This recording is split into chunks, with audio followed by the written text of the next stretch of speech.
नमस्कार, पद्मेश 24/7 में आपका स्वागत है। मैं हूं अर्चना मिश्रा। बुलेटिन की शुरुआत में सबसे पहले रुक करते हैं आज की हेडलाइंस पर।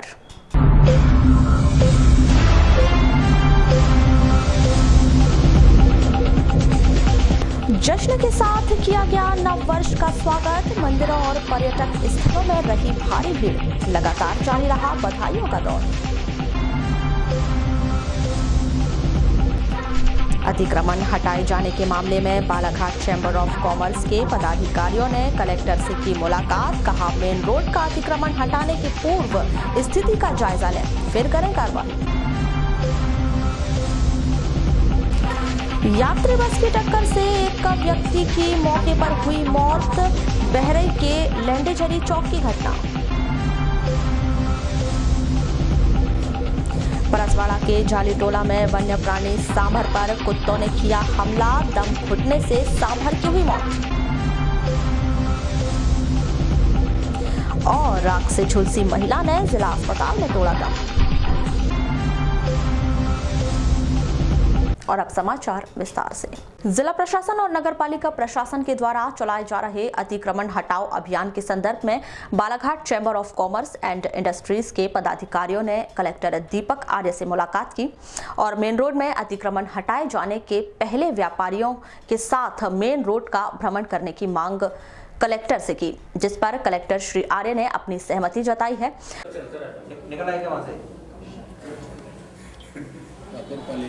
अगर हो तो चलेगा थोड़ी देर के बीच में तो हमारा तो ये कहना था कि नाली सामने से बनी है, लेकिन वो बहुत पुरानी नालियाँ हैं, काफ़ी पुरानी नालियाँ हैं। सीमा एक प्रकार से उस समय आकाश त्रिपाठी ने कहा था कि भाई जो नाली बनी है, रोड अपना इस तरफ बचता है, उसमें अपन अपना रोड बनाएंगे और उसी हिसाब से चल रहा है। अभी यदि व्यवस्था क्या करेंगे? पार्किंग का है नहीं सर, ऐसा था। मैं एक मिनट, सीमेंट रोड अपनी जन भागीदारी से बनी, उसके बाद में पीली पट्टी लगाई। पीली पट्टी के इधर में अपने को पार्किंग करनी है, टू व्हीलर जितनी भी। नहीं, आप ये समझें, ये जो आपने बात कही ये हुई आकाश त्रिपाठी से कलेक्टर होंगे आपके यहाँ 2000 में। जी, हम लोगों का यही था कर जाते हैं। मेन रोड बहुत वो क्या है, दुकानों को इनमें चढ़ना उतरना, ये वो थोड़ा ऐसा।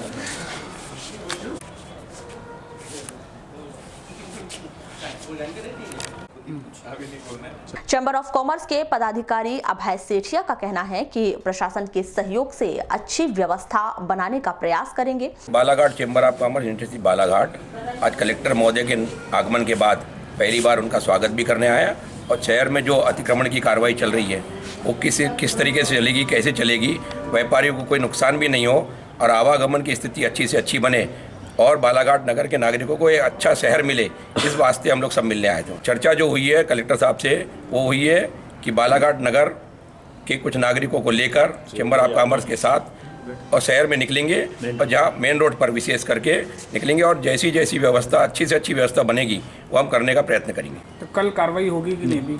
अब ये तो कलेक्टर साहब बताएंगे आपको इस बारे में। हमारे सामने उन्होंने कहा है कि कल कार्रवाई स्थगित रहेगी। वहीं पूर्व नगरपालिका अध्यक्ष रमेश रंगलानी का कहना है कि अतिक्रमण हटाने के लिए हमारा भी समर्थन है, लेकिन अतिक्रमण हटने के बाद परेशानी दूर नहीं हुई तो अतिक्रमण हटाने का कोई फायदा नहीं होगा। कि जब मैं नगरपालिका अध्यक्ष था उस समय जो मेन रोड, विशेष तौर से मेन रोड की बात थी कि वहाँ जन भागीदारी से जो रोड बना उसमें 18 फीट अपन ने उसको रोड को लिया, बाकी हमने पीले पट्टे लगाए। पीले पट्टे के उस तरफ पार्किंग के लिए हमने स्थान छोड़ा है और उसमें कुछ सुझाव भी उन्होंने मांगे हैं। तो उसके सुझाव के लिए जैसा अभी सेठिया जी ने बताया कि एक बार कलेक्टर साहब के साथ में हम लोग रोड पर घूमेंगे और अतिक्रमण जहाँ होगा, अतिक्रमण को तो हम भी अच्छा नहीं मानते। अतिक्रमण हटने के लिए तो हमारा भी समर्थन होगा, लेकिन किसी प्रकार के अतिक्रमण हटने के बाद परेशानी जो आज हो रही है वो हटेगी नहीं तो कोई अतिक्रमण हटाने से भी कोई फ़ायदा नहीं है। इसलिए थोड़ा सा प्लान से ये सब चीज़ें करें, लोगों को सुविधा भी मिले, आने जाने में किसी प्रकार का लोगों को अड़चन भी न हो, एक अच्छा शहर बनाने में हम सबका सहयोग, हमने उनको आश्वासन दिया कि हम आपके साथ हैं और जहाँ भी आवश्यकता होगी। और उन्होंने भी कहा कि आप और हम मिलकर के इस शहर को अच्छा बनाने के लिए जो लगेगा एक दूसरे की सलाह से काम करेंगे। वहीं इस संबंध में कलेक्टर दीपक आर्य ने बताया कि व्यापारियों की मांग है कि अतिक्रमण कार्यवाही में सही प्रक्रिया अपनाई जाए। व्यापारियों की बस यही मांग है कि जो सही प्रक्रिया है वह अपनाई जाए। उनको प्रॉपर हम लोग नोटिस दे रहे हैं और जो भी आगे हैं उनका अतिक्रमण हटाया जाएगा। अभी प्राथमिक तौर पर मैंने पहले भी जैसे कहा था कि प्राथमिक तौर पर हम लोग ये प्रयास कर रहे हैं कि अस्थायी अतिक्रमण हटाएं और जैसे ही हम लोग रोड का प्लान कर लेते हैं उसके बाद हम लोग परमानेंट स्ट्रक्चर भी हटाने का कार्रवाई करेंगे। सर कल कार्रवाई होगी कि नहीं? जैसे अनाउंस हो चुका है, जो गरीब व्यापारी है फुटकर उन्हें अपने ठेले लेके चले गए, ऐसे में उनका नुकसान हो जाएगा। नहीं, जिसका भी विस्थापन किया जाएगा उसको जगह दिया जाएगा। मैंने इसलिए मीटिंग आज बुलाई है। आज मैं कोशिश करूँगा, अभी शाम को मैं 2-3 जगह जाके देखूंगा अभी कि उनको कहाँ हम लोग जगह दे सकते हैं, विस्थापित कर सकते हैं उन्हें, जैसे कि किसी का भी रोजगार का नुकसान ना हो। लेकिन कार्रवाई चलती रहेगी, कार्रवाई कल चलती रहेगी। अतिक्रमण के संदर्भ में बस स्टैंड के फुटकर व्यवसायी भी कलेक्टर कार्यालय और कलेक्टर से मुलाकात कर स्थायी जगह दिए जाने की मांग की। फुटकर व्यवसायियों का कहना है कि शहर में जब भी अतिक्रमण कार्यवाही होती है तो अतिक्रमण का डंडा सिर्फ छोटे मोटे फुटकर व्यवसायी, चाय पान की गुमठी वाले गरीबों पर ही चलता है। इसके बाद कार्यवाही ठंडी हो जाती है। उन्होंने कलेक्टर से अपील की है कि शहर को अतिक्रमण मुक्त करना है तो सबसे पहले मुख्य मार्ग में अतिक्रमण कर बनाए गए पक्के भवनों पर नियम अनुसार कार्यवाही की जाए।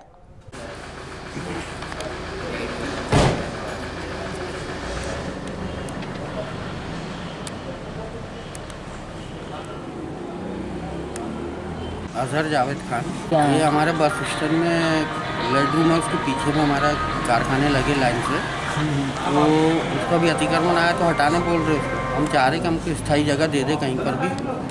हाँ, ये समस्या के लिए आए थे कलेक्टर साहब से मुलाकात। कितने ठेले हैं वहाँ पे? करीब 30-35 ठेले होंगे करीब। अभी तक कोई स्थान बताई गए? कुछ नहीं बतला अभी तक, कि आश्वासन देते और उसके बाद चले जाते और कोई साधन नहीं है, खाली प्लाट है ना। Sir Ali bus stand Balaghat मेरा मिस्त्री का गैरेज है। मैं पिछले 25-30 साल से उसी जगह पे अपना गैरेज लगा के काम कर रहा हूँ और मेरे साथ पूरे भाई लोग जो हैं ये सब 25-30 साल से कर रहे हैं। अभी तक जितने बार भी अतिक्रमण की कार्रवाई होती है तो हम सबसे पहले डंडा हमारे ऊपर चलाया जाता है, जबकि हम नजूल की ज़मीन पर हैं ज़रूर, बाकी रोड पे नहीं है, हम एक ग्राउंड के अंदर हैं। महोदय जी से हमारी गुजारिश है कि हमको ऐसी कोई जगह दे दे, जैसे हमने पुरानी पानी टंकी के पास बताया कि हमको यहाँ पर स्थायी रूप से दुकान बना के दे दी जाए, ताकि हम अपना बाल बच्चों का पाल पोषण दुकान चला के कर सकें। और बार बार की चिकल्लत से हम बचना चाहते हैं। जब भी जो होता है तो हमारे को हटाया जाता है, लेकिन अभी तक हमको कहीं स्थायी रूप से हमारे को जगह नहीं दी गई। नगर के शासकीय उत्कृष्ट विद्यालय में मंगलवार को नव वर्ष के अवसर पर शालेय वार्षिक उत्सव का आयोजन किया गया। इस वार्षिक उत्सव कार्यक्रम में मुख्य अतिथि के तौर पर पूर्व कैबिनेट मंत्री श्री बिसेन, भाजपा जिलाध्यक्ष रमेश रंगलानी, भाजपा नेत्री मौसम हरिणखेड़े, उत्कृष्ट विद्यालय के प्राचार्य आर.के. लटारे सहित शालेय स्टाफ मौजूद रहा। इस अवसर पर सांस्कृतिक कार्यक्रमों का आयोजन किया गया, जिसमें छात्र छात्राओं के द्वारा मंच के माध्यम से मनमोहक प्रस्तुतियां दी गई। इस मौके पर श्री बिसेन ने कहा कि मध्य प्रदेश में कांग्रेस की सरकार बनने पर सबसे ज्यादा नुकसान उत्कृष्ट विद्यालय का हुआ है। मुख्यमंत्री बनते ही कमलनाथ ने स्कूल के 16 लाख रुपए काट दिए। अध्यापन का स्तर उच्चतम स्तर रखने के लिए संपूर्ण विद्यालय परिवार, संपूर्ण स्टाफ सदैव प्रयत्न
आप सबको नव वर्ष की बहुत बहुत शुभकामनाएं, आप सबको बहुत बहुत बधाई। इसमें भी तालियों में कंजूसाई हुई है। अभी नई सरकार बन गई मध्य प्रदेश में, पता है किसकी सरकार है? मुख्यमंत्री कौन है? कमलनाथ जी ने सबसे पहले किसी को झटका दिया तो हमारे स्कूल के 16 लाख रुपए काट दिए। डिस्ट्रिक्ट माइनिंग फंड से 16 लाख रुपए का अपन ने भूमि पूजन किया था। 7 करोड़ के मेरे विधानसभा क्षेत्र के काम और लगभग 28 करोड़ 30 करोड़ के जिले के काम उन्होंने कैंसिल करके पैसे भोपाल बुला लिए। ताली बजा उनके लिए।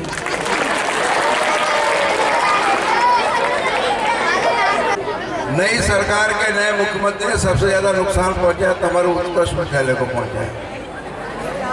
सही बता रहा हूं।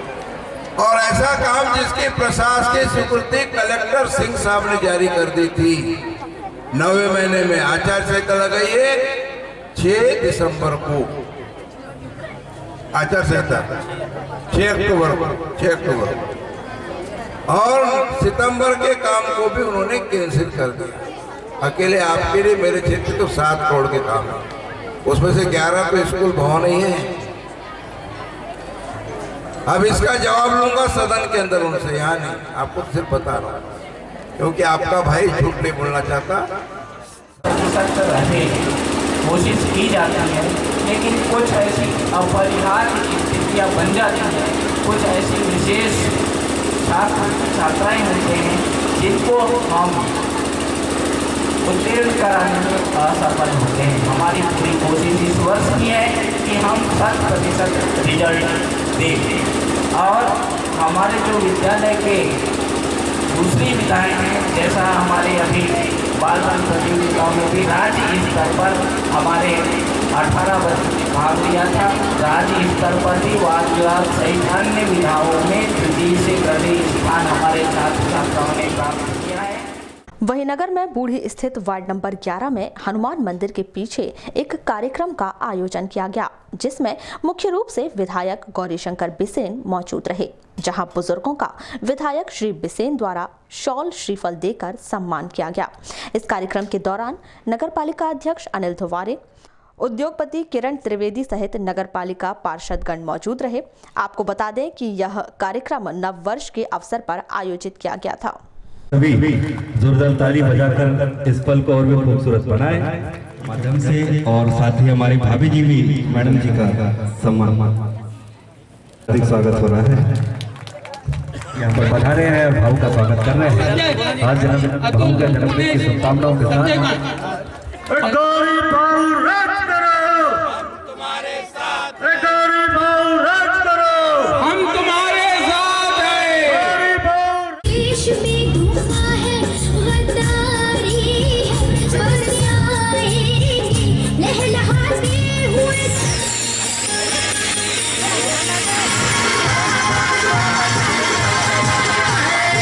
आप सभी इस मंच पर पधारने का कष्ट करें। मनोरमा संगीता श्रीवास्तव जी,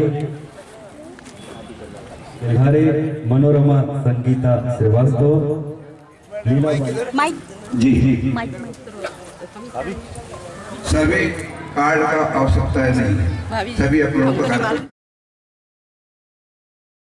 नीलम सोनबिरसे जी, श्री एमएल परिहार जी, पुष्पा सिल्हारपुरिया जी, कासन भाई पंद्रे जी, पुनः नाम ले रहा हूँ श्री देवेंद्र बोगचे जी, कांता प्रसाद सोनबिरसे जी, नीलम सोनबिरसे जी, केसी।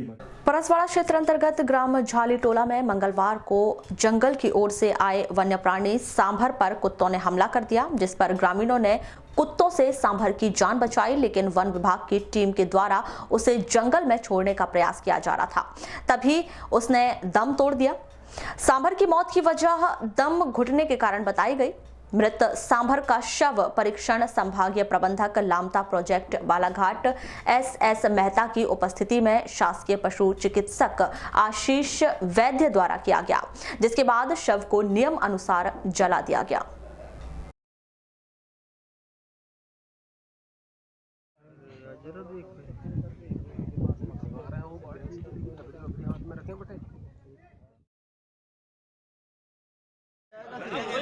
हट्टा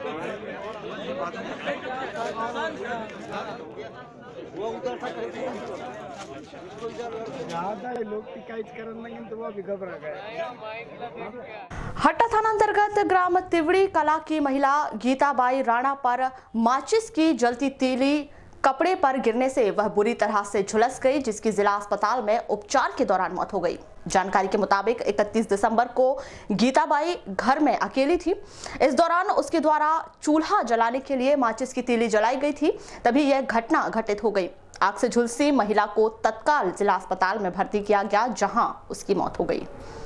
रेलवे स्टेशन के टिकट घर में एक वृद्ध की संदिग्ध हालत में मौत हो गई। मृतक ओरकड़ बिसेन ग्राम पीपरझरी हट्टा का निवासी बताया जा रहा है। जानकारी के मुताबिक मृतक ओरकड़ बिसेन रेलवे स्टेशन की कैंटीन में काम करता था, लेकिन रेलवे लाइन बनने के बाद कैंटीन बंद होने के बाद भी मृतक रेलवे स्टेशन में ही रहता था। 1 जनवरी की सुबह ओरकड़ बिसेन टिकट घर में मृत पाया गया। वहीं रेलवे पुलिस ने मृतक के शव का पोस्टमार्टम करवाकर उसे परिजनों को सौंप दिया है। आमजन की समस्याओं के त्वरित निराकरण को लेकर 1 जनवरी को कलेक्ट्रेट में हाईटेक जनसुनवाई का आयोजन किया गया। अपर कलेक्टर शिव गोविंद मरकाम ने आवेदकों की समस्याओं को सुनकर संबंधित विभागों के अधिकारियों को आवेदनों पर त्वरित कार्यवाही करने के निर्देश दिए। जनसुनवाई में जिले के विभिन्न स्थानों से 83 आवेदक अपनी समस्या लेकर पहुंचे थे। लालबर्रा क्षेत्र अंतर्गत ग्राम बहरई स्थित लैंडेझरी चौक में मंगलवार की सुबह यात्री बस की टक्कर से बहरई निवासी हबीबुल रहमान की घटनास्थल पर ही मौत हो गई। घटना की सूचना मिलते ही पुलिस ने मौके पर पहुंचकर कार्यवाही करते हुए मृतक के शव को पोस्टमार्टम के लिए सामुदायिक स्वास्थ्य केंद्र लालबर्रा पहुंचाया। इस घटना के संदर्भ में बहरई सरपंच दिलीप टेम्भरे ने बताया कि मृतक की नातिन सड़क के दूसरी ओर थी, जिसे बचाने के लिए वह सड़क पार कर रहा था। उसी दौरान वह यात्री बस की चपेट में आ गया।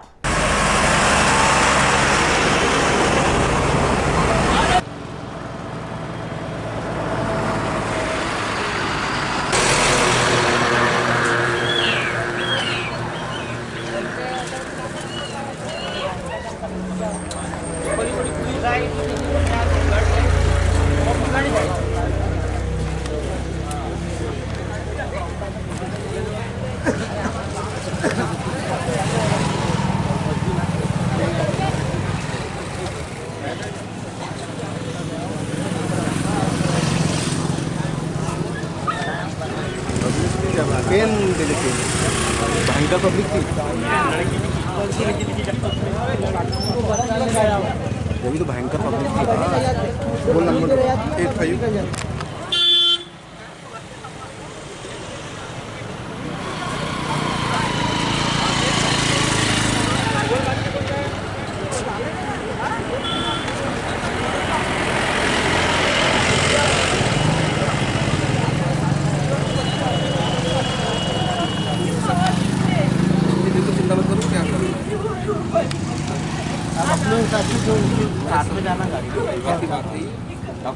नातन को बचाने के चक्कर में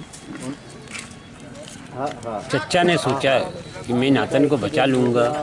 इस पक्ष में बस को चच्चा ने नहीं दिखा, है ना, और सीधे लपेट में आ गए कि नहीं भी। तो क्या लग रहा है इसमें बस वाले की गलती है, क्या क्या बोला जाएगा? गलती सिर्फ तेज रफ्तार में चलते हुए गलती है बस वाले की। आज सुबह 8 बजे करीबन कौशल ट्रेवल्स की बस बालाघाट से लालबर्रा जा रही थी और बहरी में हमारा एक लैंडेझरी चौक है, उसमें हमारे हबीबुल रहमान चाचा हैं जो रोड के उस तरफ थे और इस तरफ उनकी नातन थी। तो नातन छोटी है, करीब 2 साल करीबन की है। उसको वो कहीं ऐसा उनको लगा कि रोड क्रॉस ना कर ले, कि उसको बचाने के लिए दौड़ आ रहे थे। तो बस वाले ने वो स्पीड के कारण बचा नहीं पाया और उनको ठोस मारते हुए सामने जाकर। अभी सुबह पता चला कि मतलब यहाँ हमारे रिलेटिव हैं, मेरे फ्रेंड के फादर हैं, हबीबुर रहमान जी रिटायर्ड पुलिसमैन थे। तो रोड के इस तरफ खड़े थे और उतने में कौशल ट्रेवल्स की एक बस यहाँ से गुजर रही थी। आकाश में क्या हुआ कि वो दूसरे डायरेक्शन से एक बच्ची दौड़ते हुए आ रहे थे, तो उस बच्ची को बचाने के लिए भागे तो बस कंट्रोल नहीं हुई और उसकी चपेट में आ गए। नगर के रामपाली रोड स्थित FCI गोदाम के सामने मंगलवार को 2 बाइक की भिड़ंत होने से 3 लोग घायल हो गए, जिसमें गंभीर चोट लगने पर सजल परिहार को जिला अस्पताल रेफर किया गया। जानकारी के अनुसार सिकंदरा निवासी संदीप सहारे मिस्त्री का काम करता है, वहीं सुशील कुमरे गैरेज में काम करता है। दोनों बाइक से अपने बच्चों को स्कूल छोड़कर अपने गांव सिकंदरा की ओर जा रहे थे। वहीं चिचौली रामपाली निवासी सजल मोटरसाइकिल से वारासिवनी की ओर आ रहा था। उसी दौरान FCI गोदाम के पास यह घटना घटित हो गई। घायलों को डायल 100 की मदद से वारासिवनी के सिविल अस्पताल में भर्ती किया गया है।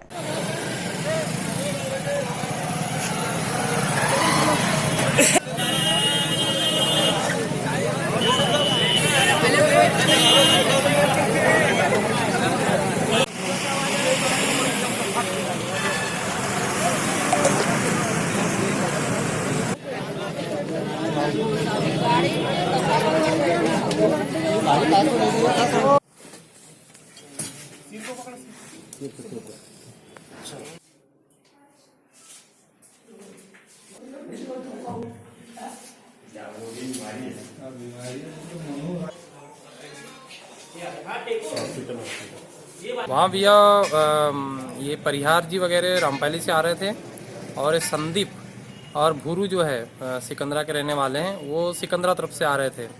तो वो चौक में उनकी मुठभेड़ हो गई, टकरा गई गाड़ी आपसी में। तो रामपाली वाले जो परिहार है ये कहाँ जा रहे थे? ये वारासिवनी तरफ आ रहे थे।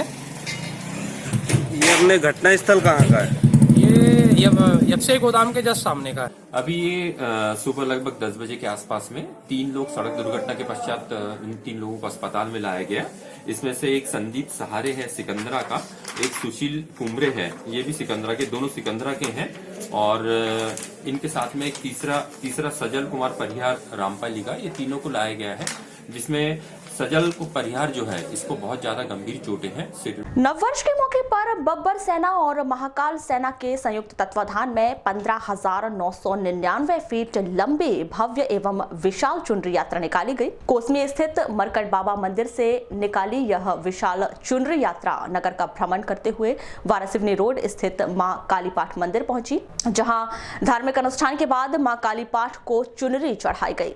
इस धार्मिक अवसर पर बड़ी संख्या में श्रद्धालुजन शामिल हुए।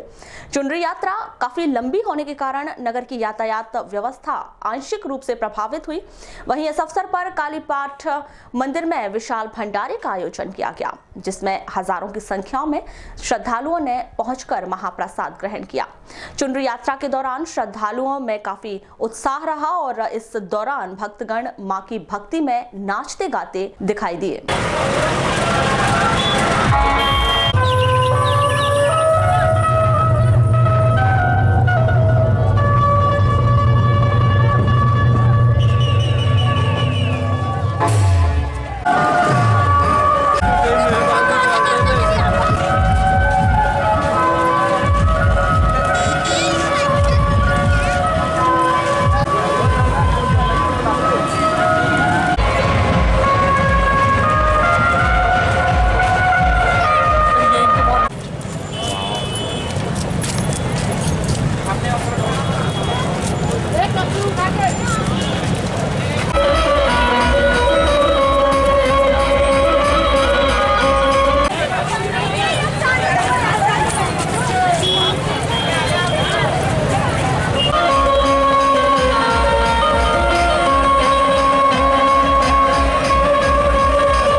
नवीन वर्ष का जोशो खरोश के साथ स्वागत किया। वहीं बीते हुए साल को अलविदा कहते हुए जमकर जश्न मनाया।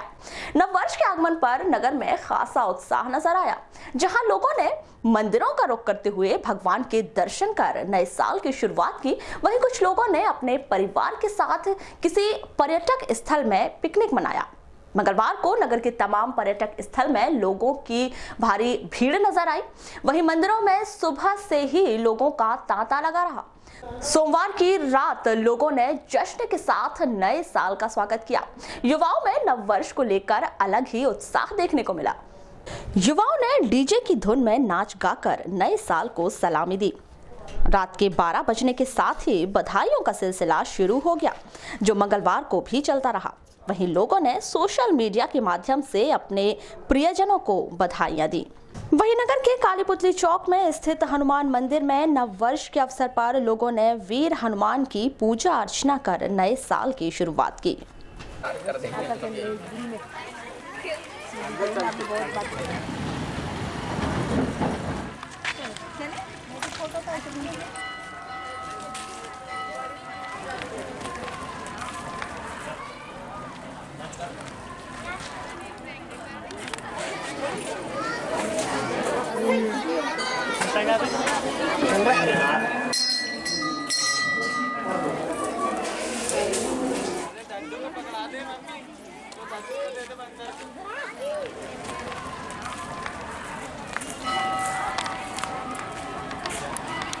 नया वर्ष है, नया दिन है, नई उमंग है, नया जोश है, उसी को सेलिब्रेट करने आए हैं। और यहाँ बॉटनिकल गार्डन में बहुत अच्छा माहौल है, बहुत प्राकृतिक आनंद ले रहे हैं हम लोग। बच्चे हैं सारे, आप देख सकते हैं, झूले हैं और भी बहुत सारी चीज़ें हैं। जो वनस्पति उद्यान है, ये प्रकृति को करीब से देखने का यहाँ शुभ अवसर मिला और आज का दिन उसके लिए बहुत अच्छा था।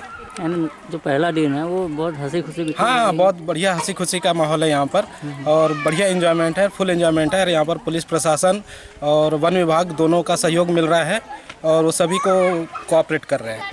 जैसा कि पहले कुछ साल पहले यहाँ देखा जाता था काफ़ी भीड़ होती थी, अभी कुछ भी भीड़ समझ में नहीं आ रही, क्या कारण मानते हैं इन सब? उसका कारण है कि यहाँ पर वनस्पति चीज़ें तो सारी है, लेकिन कुछ जो बच्चों को रिझाने के लिए और जो दूसरे लोगों को रिझाने के लिए यहाँ पर पहले पशु जंगल के जानवर थे, कुछ चीते थे, वो उन लोग वो सारी चीज़ें आजकल नहीं है यहाँ पर, तो थोड़ा रुझान तो कम हुआ है।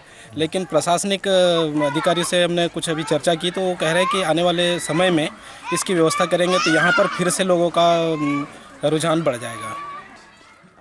नववर्ष के उपलक्ष्य में लालबर्रा नगर सहित समस्त क्षेत्रवासियों को लालबर्रा स्थित बड़ा तालाब में निर्मित नवीन गार्डन में नाव बोटिंग सुविधा की सौगात प्रदान की गई है, जिससे क्षेत्रवासियों में हर्ष व्याप्त है। 1 जनवरी को शाम 5 बजे नाव बोटिंग का शुभारंभ पद्मेश मीडिया ग्रुप के director Umesh Bagrecha, Dainik Bhaskar bureau chief Sohan वैद्य, जिला पंचायत सीईओ जगदीश गोमे, जिला सरपंच संघ विधिक संरक्षण अधिवक्ता आनंद बिसेन सहित अन्य अतिथियों व प्रशासनिक अधिकारियों की उपस्थिति में किया गया।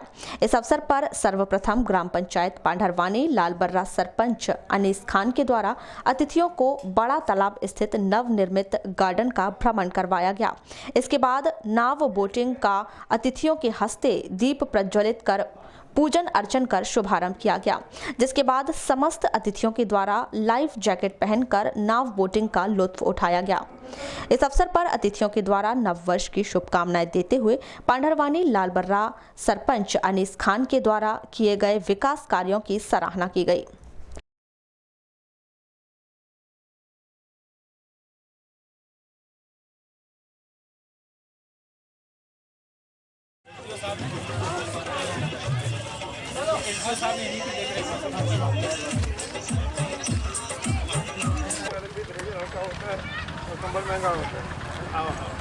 चलो दिन में आएंगे। इतनी मजदूरी मिली कि लालबर्रा हमारी 77 पंचायत में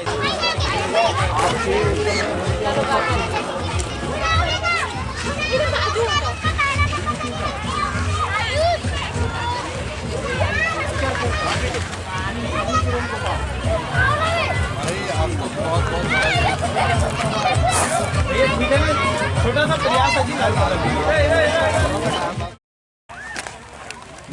आपके हस्ते हमारे लालबर्रा में एक अच्छी बड़ी सौगात, सराठी नदी में पानी नहीं रहता था। हाँ,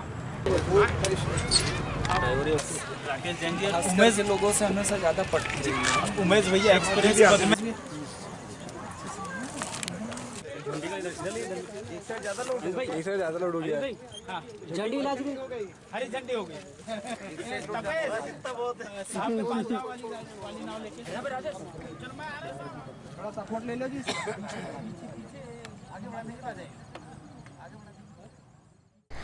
पांडरवानी लालबर्रा सरपंच अनीस खान ने बताया कि विधानसभा चुनाव के पूर्व लालबर्रा गार्डन में राज्यसभा सांसद विवेक तनखा द्वारा अपनी सांसद निधि से नाव, झूले व बच्चों के मनोरंजन हेतु सामग्री स्वीकृत की गई थी, जिसका उद्घाटन प्रदेश के पूर्व मुख्यमंत्री दिग्विजय सिंह के द्वारा किया गया था। वारासिवनी के गांधी चौक में नगरपालिका सभापति संदीप मिश्रा एवं मित्र मंडली द्वारा मंगलवार को कैबिनेट मंत्री प्रदीप जायसवाल के आगमन पर सम्मान समारोह का आयोजन किया गया, जिसमें प्रमुख तौर पर कैबिनेट मंत्री प्रदीप जायसवाल, नगरपालिका अध्यक्ष विवेक पटेल, पूर्व कांग्रेस कमेटी अध्यक्ष भोजेश पटले सहित अन्य पदाधिकारी मौजूद रहे, जहां कैबिनेट मंत्री श्री जायसवाल का स्वागत कर शॉल श्रीफल भेंट किया गया। अपने संबोधन में कैबिनेट मंत्री श्री जायसवाल ने कहा कि जिले और प्रदेश का विकास करना हमारी प्राथमिकता रहेगी। वहीं नगरपालिका अध्यक्ष विवेक पटेल ने कहा कि आज हमारे पास सत्ता की भागीदारी है, जिसका लाभ पूरे जिले सहित वारासिवनी खैरलांजी को मिलेगा। आयोजित इस सम्मान समारोह में दिव्यांगों को ट्राई साइकिल भेंट की गई और वरिष्ठ जनों का सम्मान किया गया। और मैंने चुनाव में भी कहा था कि पूरे हमको जिले का नहीं, मध्य प्रदेश का नेतृत्व करना है। आज इतिहास में नाम लिख गया वारासिवनी का, आज इतिहास में नाम लिख गया आप सबका। और ये घटना पूरे देश की हो गई, मध्य प्रदेश की नहीं, पूरे देश की घटना हो गई कि हम अपना निर्णय, अपना भविष्य का निर्णय हम करेंगे, गोपाल दिल्ली के नेता नहीं करेंगे। ये भी मैंने आपको चुनाव में कहा था। और जैसा आप सबने सोचा, जैसा आप सबने कहा, जैसा हमने सबने निर्णय किया, ऊपर वाले के आशीर्वाद से वैसे हुआ। आज हमारे कारण कांग्रेस की सरकार बनी है।